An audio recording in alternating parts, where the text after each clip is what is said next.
What's up, guys? Welcome to another Man Skill Monday. I'm going to talk to you all about some fly fishing basics.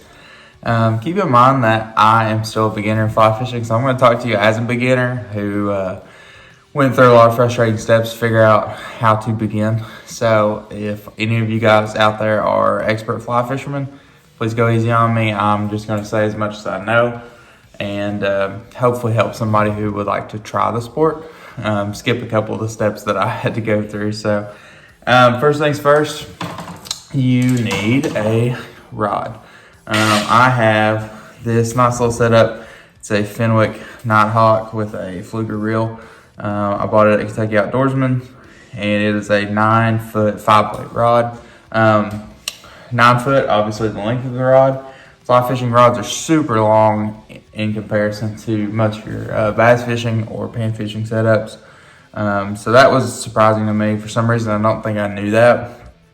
So be aware that that is how that's going to come. They're usually in segments. My rod comes in 4 sections.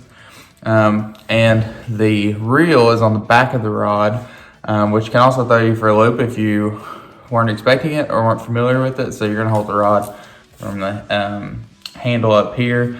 The reel will be behind you, and at least for the fishing that I've done so far, I've actually not reeled in a fish. I have pulled them in with the fly line, which is one of the really cool things about fly fishing that I really enjoy.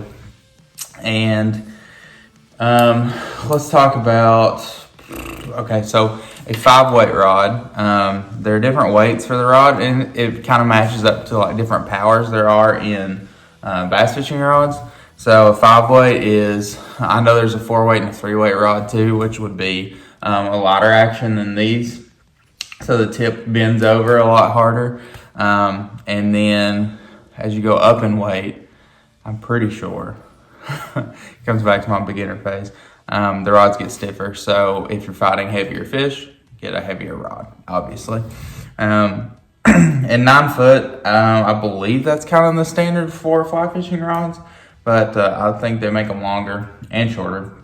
I actually know they make them shorter. My cousin just bought a really cool, like short fly fishing rod, which in Kentucky is actually really helpful because Kentucky's not a fantastic state, at least for our local creeks and whatnot, to be doing the really whippy winding casts that you see people doing if you're driving around Gallenberg.